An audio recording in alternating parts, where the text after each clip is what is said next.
Okay, today we'll start haloalkenes, haloalkanes and haloarenes. All of you give heading. First to write classification of halogen compounds. Classification of halogen compounds. First दो category में आएंगे. Case 1 you write classification of halogen compounds. Case 1 you write aliphatic halogen compounds. Aliphatic halogen compounds. Aliphatic halogen compounds. In that you write bit A. Bit A write haloalkanes or alkyl halides. Haloalkanes or alkyl halides. Haloalkanes or alkyl halides. इसमें write the halogen derivatives are called haloalkanes. The halogen derivatives are called haloalkanes, which are classified as 1 degree, 2 degree, 3 degree, which are classified as 1 degree, 2 degree and 3 degree. ठीक है, I'll explain this. So I said classification जो होता है कि aliphatic, aliphatic means open chain, जो मैं पहले बता रहा हूँ. Aliphatic halogen compounds, as I said, that is actually what open chain halogen compounds. ठीक है ना. तो ओपन चेन में मैंने क्या बताया, सबसे पहला जो पार्ट था किस तरह के हेलोएल्केन्स मैंने बोला, नॉर्मल हेलोएल्केन्स, मतलब यहाँ पे एल्केन ग्रुप तुम्हें मिलेगा. ठीक है ना. एल्किनाइल भी होता है, अल्काइनाइल भी होता है, but first we are talking about alkyl groups. Alkyl groups में जो क्लासिफिकेशन होता है एलिफेटिक हेलोएल्केन्स, इसमें जो क्लासिफिकेशन होता है तीन तरह का होता है, 1 डिग्री, 2 डिग्री एंड 3 डिग्री. तो 1 डिग्री जो होता है मतलब जिस कार्बन के साथ कोई हेलोजन लगा हुआ है, ब्रोमीन, क्लोरीन, आयोडीन, कुछ भी हो सकता है. It can be chlorine, bromine, iodine. ये 1 डिग्री है, मतलब इस कार्बन के साथ एक ही कार्बन ग्रुप लगा होगा. 1 डिग्री का मतलब जिस कार्बन के साथ हेलोजन लगा है उसके साथ एक ही कार्बन ग्रुप लगा होगा, CH2. तो दिस इज 1 डिग्री, या तो इसको बोल सकते हो प्राइमरी. ठीक. अब जिस कार्बन के साथ ब्रोमीन लगा हुआ है उसके साथ अगर दो कार्बन और अटैच हो तो that is called what, secondary. तो यहाँ पे CH3 और ये क्या हो जाएगा CH. तो दिस इज व्हाट 2 डिग्री और एल्स सेकेंडरी. ठीक. उसके बाद क्या आएगा 3 डिग्री. तो ब्रोमीन लगा हुआ है, उस कार्बन के साथ सपोज 3 ग्रुप लगा हुआ, CH3 CH3 CH3. This is what 3 degree. 3 degree मतलब ये क्या है, टर्शियरी. ओके, नोट करो इसको, फिर मैं एल्कीनाइल एंड अल्काइनाइल दोनों एक्सप्लेन करूंगा. नेक्स्ट बिट बी में यू राइट हेलोएल्केन्स और हेलोएल्केन्स बोल दे, हेलोएल्कीन्स, हेलोएल्कीन्स और एल्किनाइल हैलाइड्स लिख सकते हो ना. हेलोएल्कीन्स और एल्किनाइल NaYl क्लोराइड्स या जो भी एल्किनाइल हैलाइड्स.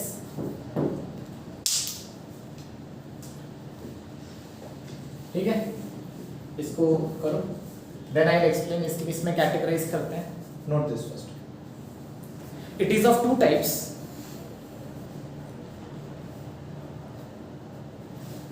विनाइल और 2 डिग्री विनाइल. ओके. तो देखो इसमें विनाइल क्या हो जाएगा, एल्कीन है. एल्कीन माने डबल बॉन्ड कार्बन तो रहेगा, 2 कार्बन रहेगा, इसके साथ कोई हेलोजन ग्रुप अटैच है, मान लो ब्रोमीन अटैच्ड. ठीक है. तो दिस इज कॉल्ड विनाइल. 3 है तो यहाँ पे H और यहाँ पे H2, क्योंकि 2 बॉन्ड ऑलरेडी है. तो this is what vinyl chloride. और क्या हो सकता है, विनाइल तो रहेगा, ब्रोमीन लगा हुआ है, इसके साथ एक और कार्बन रहेगा. तो ये क्या हो गया 2 डिग्री 1. तो this will become what CH3 CH2. 1 2 3 4 bond है कि नहीं. तो this is 2 degree vinyl chloride, bromide है ना. तो this is 2 degree vinyl. Note कर लो, ये 2 तरह के हो सकते हैं इसमें टाइप्स. जो third one is haloalkynes, haloalkynes, or you can say that alkynyl halides. मतलब इसमें क्या होंगे, ट्रिपल बॉन्ड, तो carbon triple bond with carbon, you can attach chlorine और ब्रोमीन हियर डायरेक्टली, और यहाँ पे क्या होगा CH, ऐसा हो सकता है। या तो इसमें ऐसा हो सकता है कि है इसके आगे वाले कार्बन के साथ क्लोरीन लगा है, आर यू अंडरस्टैंडिंग? तो CH2, यहाँ तो 4 बॉन्ड ऑलरेडी है CH, मतलब इसके एक पोजीशन छोड़ के क्लोरीन लगा हुआ है, तो इसका नेमिंग क्या हो जाएगा, 1 और E2, फर्स्ट पोजीशन में क्लोरीन लगा तो 1 क्लोरो क्या होगा, इथाइन, और इसमें मतलब नेमिंग करेंगे तो ये क्या हो जाएगा, 1 2 3, तो 1 क्लोरो प्रॉप 2, सेकेंड पोजीशन पे YN, समझ रहे हो? क्लियर या एनी डाउट? नोट करो, नेक्स्ट में कुछ क्वेश्चंस तुम्हारे।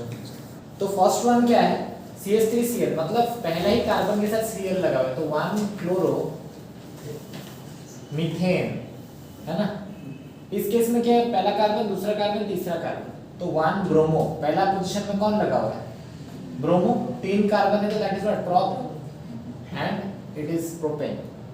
इस केस में थोड़ा डायग्राम ड्रॉ करना पड़ेगा, C के साथ H है, Br ऊपर, CH3 इधर भी CH3, जो ब्रोमीन ऐसा आता है तो ऊपर है अटैच्ड, तो पोजीशनिंग करो 1 2 3, तो क्या हो जाएगा, 2 पे ब्रोमो लगा हुआ है, तो 2 ब्रोमो प्रोपेन। इस केस में क्लोरीन लगा हुआ है इधर, सो व्हाट आई डू, 1 2 3, 2 पे क्लोरो भी है, 2 पे और कौन है, मिथाइल, अल्फाबेटिकली कौन पहले आता है, क्लोरो, तो 2 क्लोरो 2 मिथाइल, नंबर के आगे पीछे दोनों में है, 2 मिथाइल प्रोपेन, ठीक। इस केस में लॉन्गेस्ट चेन देखो, 1 2 3, लॉन्गेस्ट चेन देख लिया, तो 2 पे 2 मिथाइल ग्रुप लगा हुआ है, 1 पे क्लोरो, तो 1 क्लोरो, फिर हाइफन 2,2, क्योंकि 2 ऊपर में भी लगा हुआ है, नीचे में भी लगा हुआ है, तो 2,2, 2 मिथाइल है तो डाइमिथाइल, और 3 कार्बन का चेन तो क्या हो जाएगा, प्रोपेन, समझ गए। फिर यहाँ पे 1 2 है कि नहीं, ऐसे होगा 1 2 या कुछ और, सही है, तो 1 क्लोरो इथीन, डबल बॉन्ड है इथीन। इस केस में किसको 1 देंगे बताओ जरा, इधर से 1 करेंगे ना, जो मेन होता है डबल बॉन्ड ट्रिपल बॉन्ड, वो जो मेन होता है उसको देना है, 1 2 3, तो 3 आयोडो, 3 आयोडो, ये क्या है, प्रोप, तो प्रोप 1 ENE, क्योंकि फर्स्ट पोजीशन में डबल बॉन्ड है। यहाँ पे भी तुम ऐसे कर सकते थे, ईथ 1 ENE, डायरेक्ट इथीन भी लिखने से चलता है, डायरेक्ट प्रोपेन भी लिखने से चलता है, अंडरस्टैंडिंग। हमेशा अगर कोई भी हैलोजन ग्रुप है, priority should be given to double और ट्रिपल बॉन्ड, ठीक है, कीप दैट इन माइंड। इस केस में डबल ट्रिपल कुछ है नहीं, बट मैं तुम्हें कुछ और चीजें भी बताना चाहता हूँ। ये जो होता है ना, इसको किस तरह का बोलते हैं, विनाइल, क्योंकि डबल बॉन्ड के एडजेसेंट में लगा हुआ है, that is vinyl. Double bond का एक छोड़ के अगर लगा हुआ है तो उसको क्या बोलते हैं, allyl, very good, allyl chloride बोलते हैं, या एलाइल आयोडाइड। एलाइल आयोडाइड अगर कोई बोल देगा शब्द, इसका मतलब क्या है, डबल बॉन्ड का बाद एक बॉन्ड छोड़ के फिर आयोडीन लगा हुआ, समझ पाए, डबल सिंगल फिर आयोडीन लगा हुआ, ठीक, और डबल के एडजेसेंट में लगा है तो उसको क्या बोलते हैं, विनाइल, ठीक। हाँ, अब देखो इस केस में किस तरह का स्ट्रक्चर है, CH3 CH, 2 ब्रोमीन उसी के साथ लगा हुआ है। अगर 2 ब्रोमीन एक ही के साथ लगा हुआ है तो उसको क्या बोलते हैं, जेमिनल, क्या बोलते हैं, जेमिनल, जेमिनल डाइब्रोमाइड, मतलब एक ही कार्बन के साथ अगर 2 ब्रोमीन लगा तो जेमिनल बोलते हैं। बट अगर करेंगे तो क्या होगा, 1 2 नंबर इन कार्बन का, तो 1 पे ब्रोमीन और 1 पे ब्रोमीन, तो 1,1 क्या होगा, डाइब्रोमो, 2 कार्बन है तो क्या होगा, इथेन, और अल्केन ही है, कोई डबल बॉन्ड तो है भी नहीं।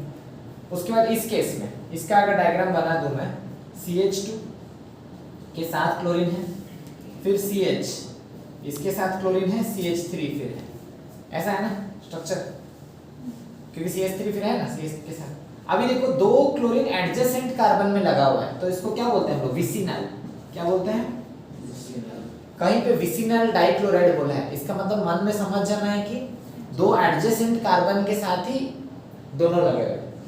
अगर जेमिनल ऐसे एक साथ देते हैं ना, a compound A which was a geminal dihalide reacted with compound B to form compound C, ऐसा करके, तो वहां से तुम समझ जाना जेमिनल मतलब दोनों एक ही में लगा होगा, विसिनल मतलब दो एडजेसेंट में लगा होगा, समझ रहे हो? हाँ। तो इस केस का क्या हो जाएगा, करो ना, 1 2 3, तो 1 2 डाइक्लोरो, 1,2 दोनों में लगा हुआ है, डाइक्लोरो तुम लोग को अच्छे से पढ़ाया था मैंने इसे, प्रोपेन, अच्छा खासा नोमेनक्लेचर होता है। नेक्स्ट CHCl3, तो C के साथ ही तीनों क्लोरीन लगा हुआ है H, तो फर्स्ट पोजीशन में ही सारे लगे हुए हैं, तो लिख सकते हो 1,1,1 ट्राइक्लोरो, तीनों क्लोरीन और एक ही कार्बन है तो मीथेन। ठीक, इस केस में क्या पहले ही पोजीशन में लगा हुआ है, तो क्लोरोबेंजीन, क्या बोल दोगे, क्लोरोबेंजीन। इस केस में किसको प्रायोरिटी मिलेगा बताओ, मिथाइल को प्रायोरिटी मिलेगा कि क्लोरीन को, सोचो सर, यहाँ पे तो इसको मिलेगा, हाँ, व्हाट डू यू थिंक?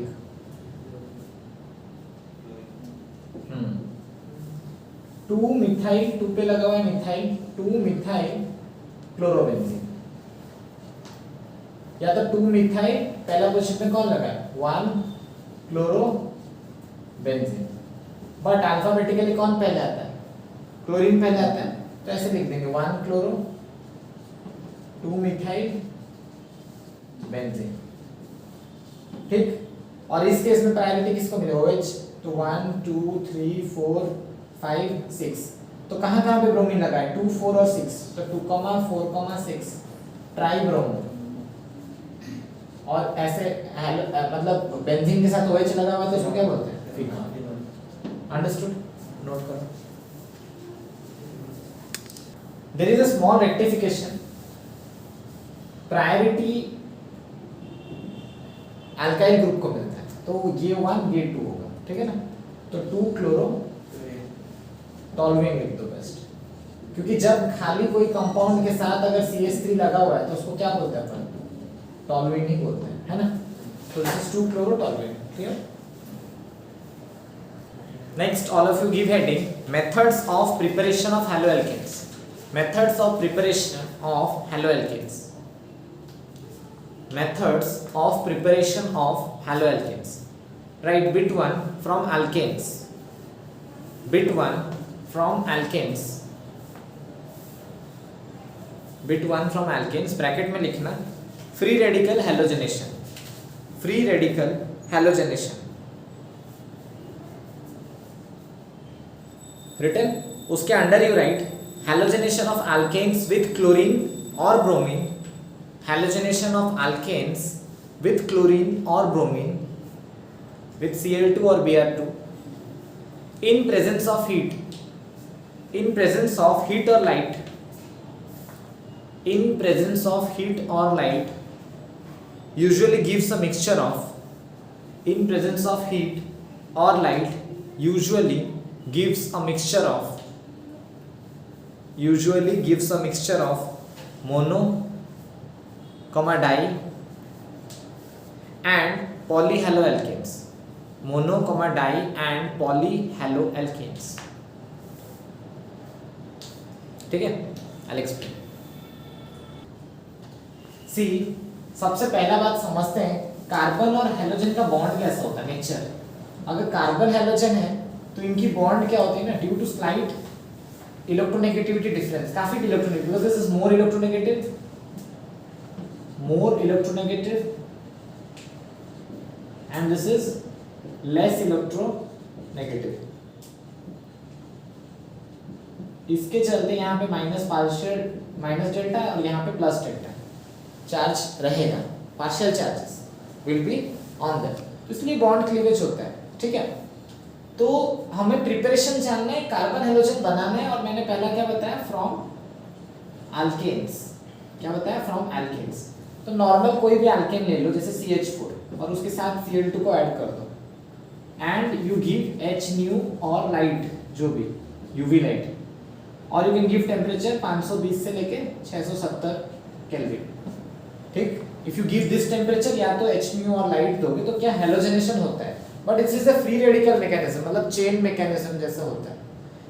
जैसे मैं समझाता हूं, यहाँ पे फ्री रेडिकल में 3 चीज होती है, इनिशिएशन,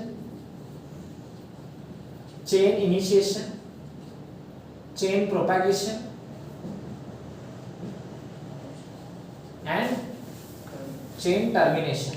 बताया है तुम लोग को पहले भी फ्री रेडिकल का मतलब क्या होता है। इनिशिएशन में क्या होता है ना, पहले Cl2 टूटता है, it forms free radical, Cl का बॉन्ड टूटेगा तो 2 तो Cl डॉट आएंगे, क्योंकि Cl बॉन्डेड विद Cl है।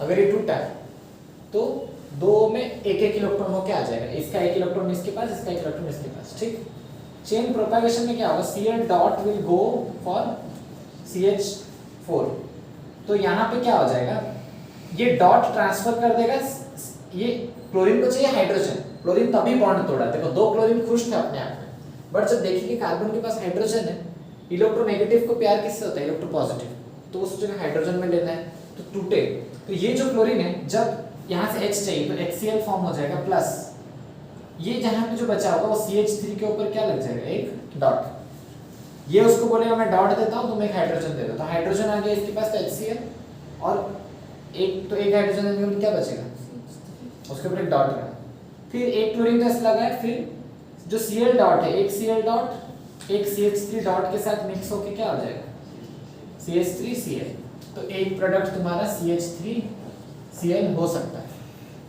ठीक, अब जो CH3Cl है, टर्मिनेशन तो मैं बाद में लाऊंगा, CH3Cl जो है इसके पास वापस कोई Cl डॉट फिर आ जाएगा, ये वापस बोलेगा भाई मेरे को हाइड्रोजन दो, मैं तुम्हें डॉट देता हूँ, तो क्या हो जाएगा, CH2Cl के ऊपर डॉट प्लस HCl। अब ये जो बना नया फ्री रेडिकल, तो CH2Cl के पास फिर से कोई Cl पहुंच जाएगा, तो इसका डॉट और उसका डॉट मिक्स होके क्या फॉर्म हो जाएगा, CH2Cl2, समझ रहे हो, बॉन्ड हो जाएगा ना, एक डॉट है दूसरा डॉट, दोनों मिलके एक बॉन्ड हो जाएगा, तो Cl2 इस तरह का। तो इवेंचुअली CH3Cl के पास क्या और भी क्या मिलेगा, CH2Cl2, उसके बाद और क्या आता है, CHCl3, हाइड्रोजन घटता है, क्लोरीन बढ़ते जाता है, और क्या हो सकता है, CCl4, तो you will get a mixture of all 4 when you do this। ठीक है ना, फिर उनको सेपरेट करते हैं वाया फ्रैक्शनल डिस्टिलेशन, बट ये प्रोसेस ज़्यादा फिजिबल नहीं है, क्योंकि हमें अगर एक तरह का चाहिए उसके साथ 3 और आ जाए तो फिर हटाना, सेपरेशन करना, तो इसलिए ये इंडस्ट्रियल यूज में ये मेथड को ज़्यादा नहीं करते, because more than 1 product is found and जिसको सेपरेट करने के लिए you have to do fractional distillation. ऐसा है, अगर कोई बड़ा चेन है, जैसे कि मान लो इस तरह का है, CH3 CH2 CH3, इसके साथ अगर हम देंगे थोड़ा टेम्परेचर कम लगता है, जैसे 298 केल्विन पे काम हो जाएगा, बट क्यों होगा मैं बताता हूँ, जैसे H म्यू और light, suppose I am giving, यहाँ पे you can have 2 type of products, isomer product होगा, या तो क्लोरीन इधर अटैच हो सकता है हाइड्रोजन को हटा के, तो क्या हो सकता है, CH3 CH2 CH2Cl ऐसे अटैच हो सकता है, या तो क्लोरीन इस कॉर्नर में अटैच हो सकता है, तो इस कॉर्नर से भी अटैच करने से ऐसे ही दिखेगा, या तो क्लोरीन कहाँ अटैच हो सकता है, बीच, क्योंकि बीच वाले के पास भी तो हाइड्रोजन है, तो CH3 एक हाइड्रोजन हटाओ तो Cl आएगा, तो CH Cl CH3, ये 2 प्रोडक्ट आएगा, बट कौन मेजर होगा, ये मेजर होगा, बिकॉज इसका डिग्री क्या है, 2 डिग्री है, इधर से भी फीडिंग, और यहाँ पे क्या हो रहा है, एक तरफ से फीडिंग, तो this is 1 degree, this is 2 degree, तो कौन सा ज्यादा होगा form, 2 degree will be found more, क्या होगा, तो यहाँ पे क्या हो रहा है, isomers are formed as product, कौन सा आइसोमर है कोई बता सकता है, पोजीशन आइसोमर, देखो यहाँ पे क्लोरीन फर्स्ट पोजीशन में लगा हुआ है, यहाँ पे क्लोरीन कहाँ पे लगा हुआ है, सेकंड पोजीशन में, तो कौन सा आइसोमर्स फॉर्म हो रहे हैं, position isomers are formed as product, ठीक, but 2 degree will be formed more. कोई पूछेगा इस तरह का जब होता है फॉर्मेशन फ्रॉम एल्केन्स, इसमें जो तुम्हें ऑब्जेक्टिव क्वेश्चन आ सकता है, मैं वो बता दे रहा हूँ, हु शोज मोर टेंडेंसी जो होगा ना टुवर्ड्स क्लोरीनेशन या तो ब्रोमिनेशन, किसका ज्यादा रहता है, तो क्लोरीनेशन और ब्रोमिनेशन के लिए 3 डिग्री का tendency is more than 2 degree, more than 1 degree, मतलब अगर ये 1 डिग्री था अगर यहाँ अटैच हो गए, बीच वाले कार्बन को देखोगे तो क्या है 2 डिग्री, तो मैंने क्या बोला 2 डिग्री ज्यादा प्रोडक्ट फॉर्म हो रहा है। अगर 3 डिग्री होता तो वहां जाके क्लोरीन अटैच होता, उसका प्रोडक्ट सबसे ज्यादा होता, मतलब तीनों आते but 3 degree would have formed more. इसका मतलब किसका tendency is more towards reaction, 3 degree greater than 2 degree greater than 1 degree. तो ये कौन सा मैकेनिज्म करता होगा उसको? Very good, free radical is kind of SN, ठीक है ना। तो ये फ्री रेडिकल मैकेनिज्म कर रहा है, बट ये एक इंपॉर्टेंट क्वेश्चन हो सकता है। अब तुम लोग पूछोगे सर फ्लोरीन क्यों नहीं होता है हैलोजेनेशन में, फ्लोरीन क्यों नहीं ऐड कर सकते? फ्लोरीन ऐड करोगे तो रिएक्शन वायलेंट हो जाएगा, फ्लोरीन और लाइट सब रहेगा तो रिएक्शन विल वायलेंट। और आयोडीन को अगर ऐड करना है हम लोग को, और देखो जब हमें क्लोरीन ऐड करना था हमें ज्यादा टेम्परेचर देना पड़ा, इसमें थोड़ा और भी कम टेम्परेचर, बिकॉज ये 2 डिग्री भी अवेलेबल था, थोड़ा और कम टेम्परेचर में होगा। वैसे आयोडीन जब ये ऐड करते हैं तो the reaction is very slow, इतना स्लो होता है कि बहुत डिले हो जाता है फॉर्मेशन। तो इसलिए fluorination and iodination are not done by this process. Clear? Next you write difficulty with for iodination, difficulty for iodination इसी के अंडर ही है ना, difficulty for iodination, because these all will be asked as reasons, right? The reaction with iodine is reversible, the reaction with iodine is reversible, okay? Hence to carry forward the reaction in forward direction, hence to carry forward the reaction in forward direction, oxidizing agents such as, hence to carry forward the reaction in forward direction, oxidizing agents such as HiO3, such as HiO3, HNO3, oxidizing agents such as HiO3, HNO3 are added to the reaction, are added to the reaction, ठीक है? Leave some space,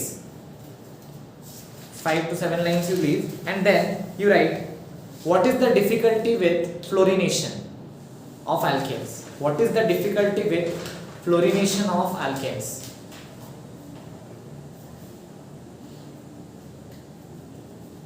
Write reaction of hydrocarbons with pure fluorine, right? Reaction of, what is the difficulty with fluorination of hydrocarbons, ठीक है ना? Right, reaction of hydrocarbons with pure fluorine is explosive, hence it is carried out by diluting fluorine with an inert gas, hence it is carried out by diluting F2, hence it is carried out by diluting F2 with an inert gas such as nitrogen or argon, hence it is मतलब F2 जो भी है diluted with an inert gas like N2 or argon, ठीक है? or it is carried out indirectly by heating, or it is carried out by indirectly, or it is carried out indirectly by heating suitable haloalkanes with inorganic fluorides, suitable haloalkanes with inorganic fluorides.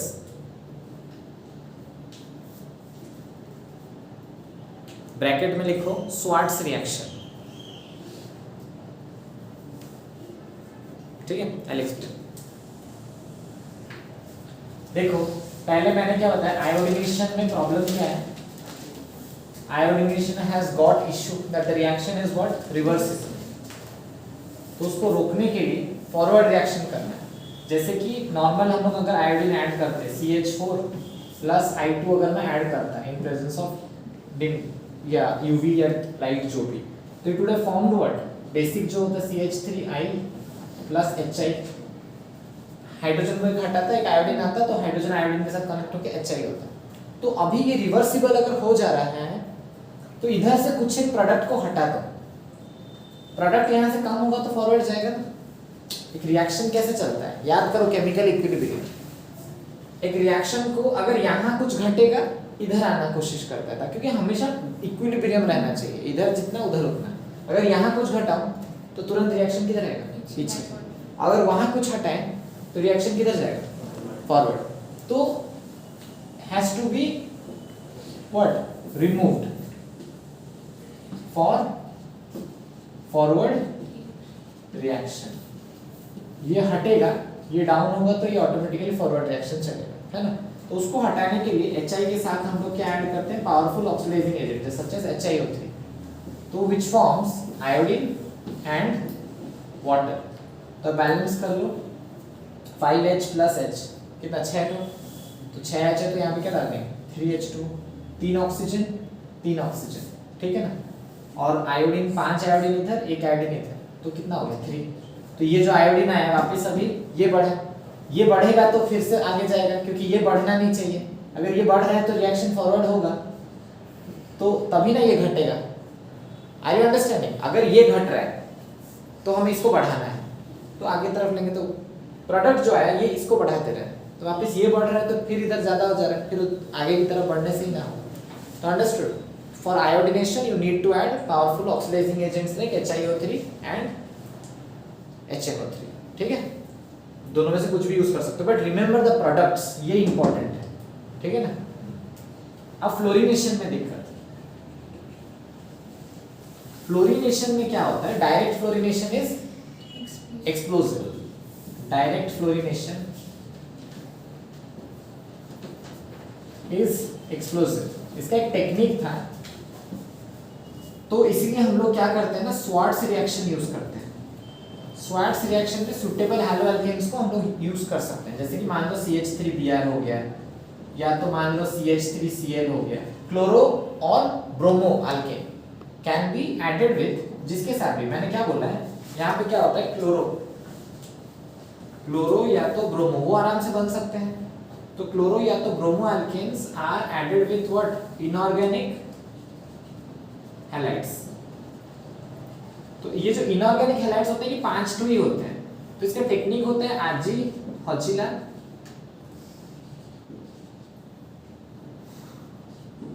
Coal solve. हम लोग को ऐसे ही केटी sir पढ़ाए थे, ठीक है। तो हम लोग ऐसे याद रखते हैं, आजी माने Ag, हचिला माने Hg, कोल माने कोबाल्ट, सॉल्व माने Sp। और एक आर्सेनिक, आर्सेनिक दिया है बट आर्सेनिक तुम लोग ICSE में पढ़ते हो, बट मैंने कभी नहीं सुना है आर्सेनिक। ये 4 ही होता है, जैसे your seniors also have taught, they know this 4 only, ठीक है। Hg2F2, COF2, Sb F3, very good, AsF3, AgF। समझ गए? ये याद रखना है, GF Hg2F2 COF2 SbF3 AsBF3, ठीक है ना, क्योंकि आर्सेनिक और एंटीमनी सेम ग्रुप में आते हैं ना, तो इसलिए दोनों F3। अब ऐड करते हैं, एक के साथ मैं AgF ऐड कर देता हूँ, तो प्रोडक्ट क्या आएगा, CH3 के साथ कौन जुड़ जाएगा, F, CH3 के साथ F जुड़ जाएगा एंड Ag के साथ Br, ठीक है। और इसके साथ मैं Hg2F2 डाल देता हूँ, तो किस तरह का प्रोडक्ट आएगा, CH3 के साथ कौन जुड़ जाएगा, CH3 के साथ F जुड़ेगा, तो इसको 2 करना पड़ेगा। तो यहाँ पे 2 CH3F आएगा और यहाँ पे Hg2 है, 2 क्लोरीन जाके उसके साथ अटैच हो जाएगा, तो Hg2Cl2। तो like this fluorides are prepared. समझ गए? फ्लोरोमीथेन प्रिपेयर हो गया ना, क्लियर। तो स्वार्ट्स रिएक्शन का याद करने का टेक्निक क्या है, Ag हचिला कोल सॉल्व, Ag Hg CO Sp, ठीक है। Next preparation method is from case 2, जो कि है from alkenes and hydrohalides, from alkenes and hydrohalides, ठीक है ना। तो हाइड्रोहैलाइड में कौन कौन आ सकता है, HCl, HF, HBr, HI, ये हाइड्रोहैलाइड्स। एल्कीन्स तो तुम्हें पता है। तो एल्कीन्स में 2 तरह के होते हैं, एक होता है सिमेट्रिक, एक होता है एसिमेट्रिक, ठीक है ना। तो सिमेट्रिक में जब हम लोग ऐड करते हैं, लेता हूं मैं ऐसे ही CH2 डबल बॉन्ड CH2, ठीक है, मैंने ऐड कर दिया HCl, ठीक। In presence of organic compound लेते हैं कभी कभी CCl4 के प्रेजेंस में, because that is a solvent, just solvent. तो ये जो HCl ऐड होता है ना, दोनों तरफ ऐड होता है, एक तरफ H एक तरफ Cl, तो it will form what, CH3 H2 था और एक H है, एक बॉन्ड टूटा है तो एक बॉन्ड होके CH2 Cl, समझ पाए? तो इस तरह का होगा।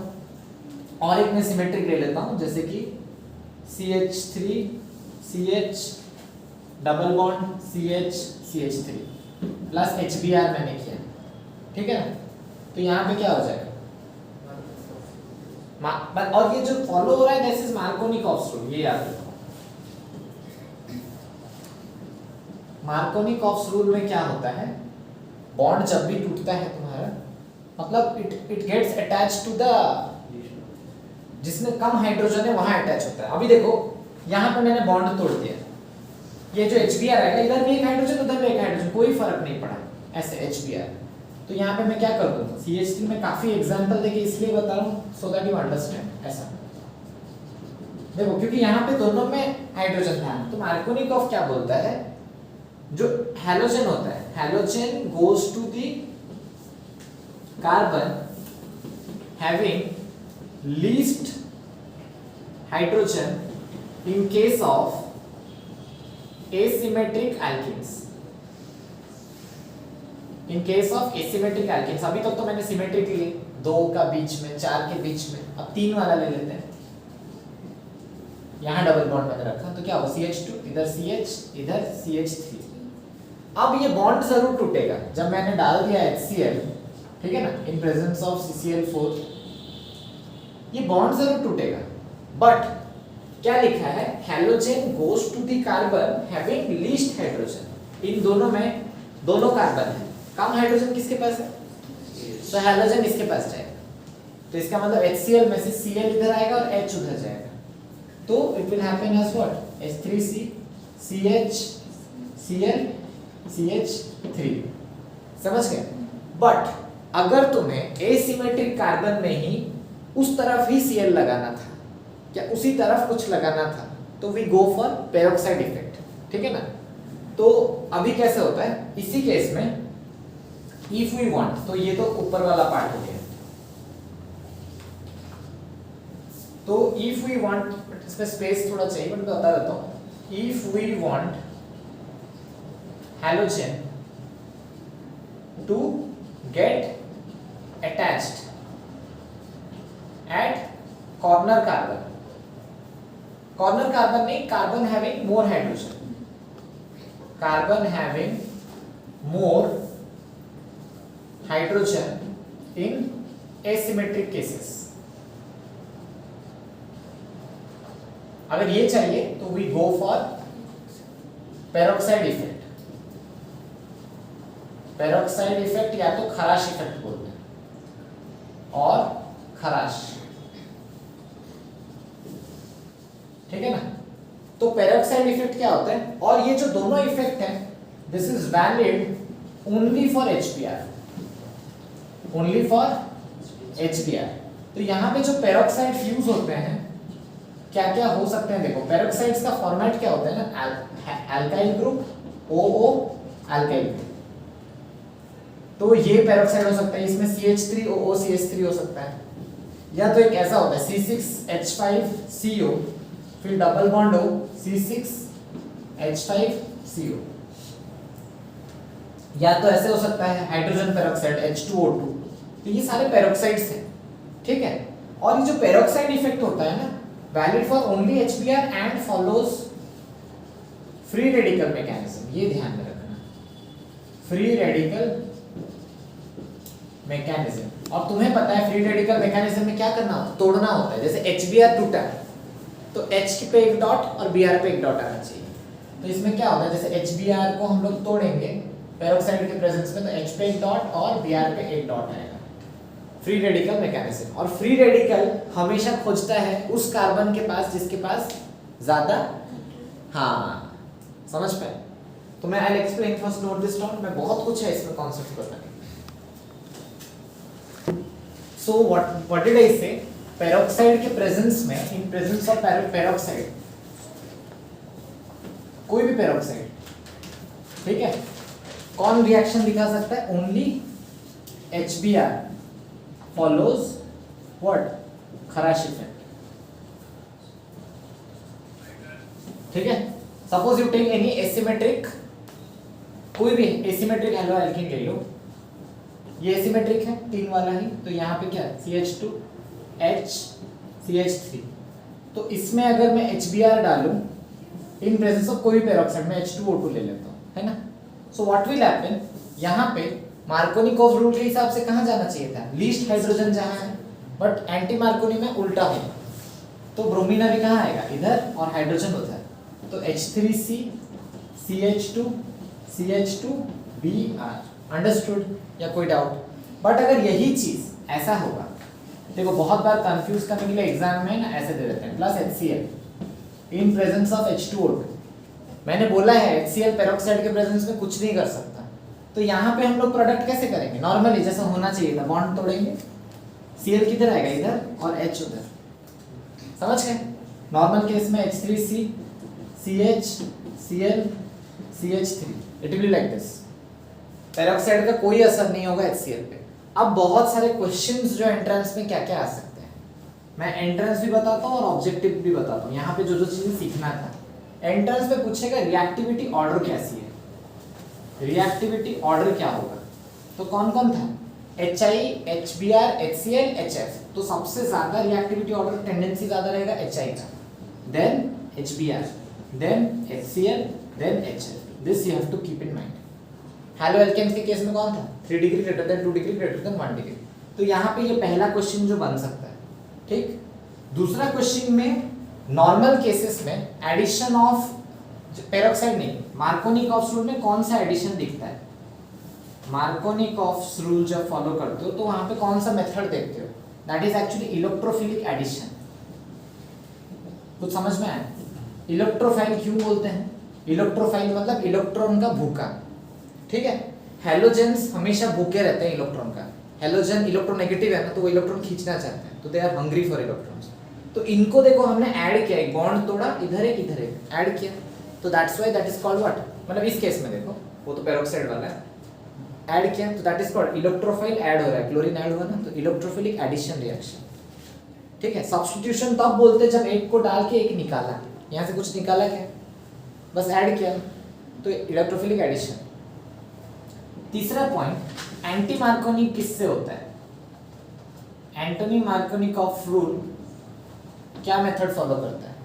As I had said, free radical mechanism, free radical mechanism. ये तो 3 क्वेश्चन जो हो सकता है एंट्रेंस के। अब ऑब्जेक्टिव्स में तुम्हें क्या पूछ सकता है? देखो पूछेगा why HCl and HF don't show Kharasch effect. सारा रीजनिंग जान लो, क्यों नहीं दिखाते? क्योंकि peroxide can not cleave them. Peroxides जो ऑर्गेनिक पेरोक्साइड्स, क्योंकि यहाँ पे तो R है ना, तो ये क्या है? Organic peroxides can't cleave HCl and HF because they are having stronger bond, because they are having stronger bond। ये strong acids होती हैं, strong bonds, तो उनको नहीं तोड़ पाता है। तो तोड़ेगा तब ना H के ऊपर एक डॉट, Cl के ऊपर एक डॉट आने से ना पेरोक्साइड इफेक्ट होगा, बट उनको नहीं तोड़ पाता है because the bond is stronger. HBr टूट जाता है H डॉट Br डॉट में। अब इसमें एक और क्वेश्चन हो सकता है, why HI doesn't show, HI क्यों नहीं दिखाता खराश इफेक्ट? तो तुम बोलोगे ना, अगर HBr टूट सका तो HI भी डेफिनेटली टूटेगा, क्योंकि HBr ज्यादा स्ट्रॉन्गर है ना HI से, तो HI जरूर टूटता है। यस, HI ब्रेक्स, तो HI ऐसे टूट के H डॉट I डॉट बनता है, बट दिस I डॉट जो बनता है because of larger size, because of larger size I dot combines with I dot to form I2।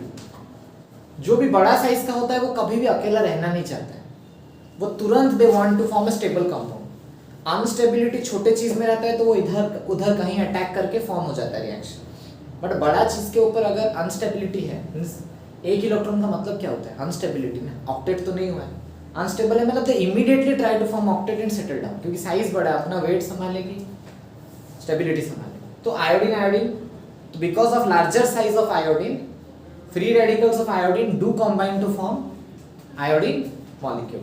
Clear?